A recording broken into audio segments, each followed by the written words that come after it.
Tidak, kenapa aku begitu bodoh? Kenapa aku tidak berpikir panjang? Aku ingin menyalibkan Yesus sejak dulu. Di saat Yesus disalibkan, Dia menghancurkan kerajaanku dan kuasaku atas semua umat manusia dan bumi. Apa yang kulakukan? Kenapa aku selalu ceroboh? Dengarkan aku, para iblis, kalian harus tahu kalau aku tidak berkuasa menghentikan Yesus untuk datang kedua kalinya dan menghentikan Yesus dari berkuasa di Yerusalem pada masa 1000 tahun. Kita tidak memiliki kuasa atas orang-orang Kristen karena mereka dipenuhi dengan kuasa dan api Roh Kudus di dalam nama Yesus. Roh Kudus mengusir kita dari dalam diri orang Kristen, kita tidak berkuasa dan berdaya. Kita menyerah saja. Menyerah? Tidak akan. Aku tidak akan berhenti mencuri, membunuh, dan membinasakan manusia. Oke, tapi bagaimana caranya kita mengalahkan pengikut Tuhan? Jangan pernah menyerah pada Tuhan. Kalian diam ya, aku perlu berpikir.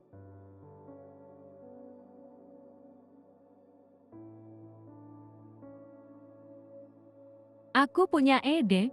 Aku buat Injil serta kekristenan palsu agar semua orang tidak mengikuti Tuhan.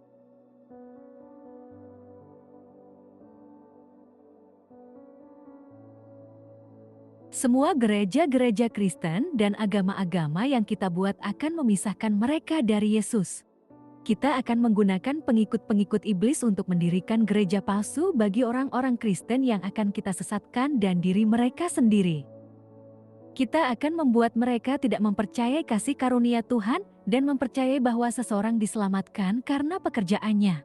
Kita gunakan gereja-gereja dan agama-agama palsu untuk memberikan mereka kepuasan lahiriah dan batiniah palsu. Tidak ada yang bisa memiliki hubungan pribadi dengan Yesus karena mereka berbuat baik atau taat beragama dengan cara mereka sendiri. Kita harus membuat setiap orang Kristen mati secara spiritual. Iblis-iblis, aku ingin kalian semua membuat semua orang Kristen menolak Roh Kudus dan karunia-karunia-Nya. Kita buat setiap orang percaya lebih mengasihi agama palsu kita daripada Yesus yang adalah Tuhan dan Juru Selamat mereka. Beberapa ribu tahun setelah Yesus terangkat ke surga, Setan memanggil iblis dari seluruh dunia dan tempat. Iblis berkata, kita tidak bisa menghentikan orang Kristen pergi ke gereja. Biarkanlah mereka pergi ke gereja, tetapi buat mereka tidak punya waktu bicara dengan Tuhan.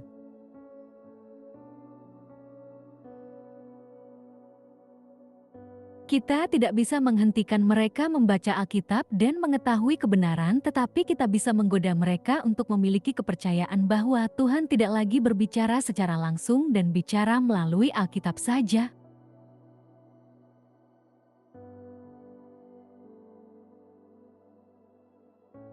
Kita bohongi mereka dan katakan mereka tidak lagi membutuhkan Roh Kudus dan karunia-karunia Roh. Banyak orang Kristen yang percaya Tuhan tidak lagi berbicara langsung meminta orang percaya lain untuk membaca dan mempelajari Alkitab setiap hari. Mereka juga mengatakan karunia-karunia Roh Kudus tidak lagi diberikan pada orang Kristen. Orang-orang percaya, angkatlah Alkitab kalian. Terpujilah Tuhan, kami percaya Tuhan hanya bicara melalui Alkitab. Orang-orang bodoh ini telah menolak Roh Kudus dan karunia-karunia Roh Kudus.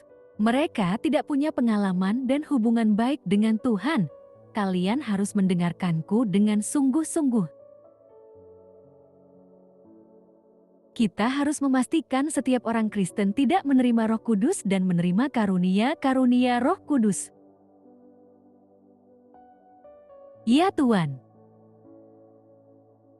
Aku ingin kalian semua bekerja keras membuat orang-orang Kristen menolak Roh Kudus karena bila kalian tidak melakukannya, kerajaan kita akan runtuh.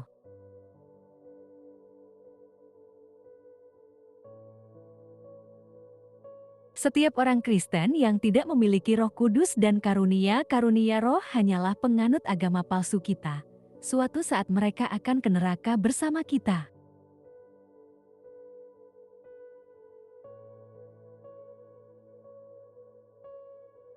Satan, kau berbohong pada mereka lagi.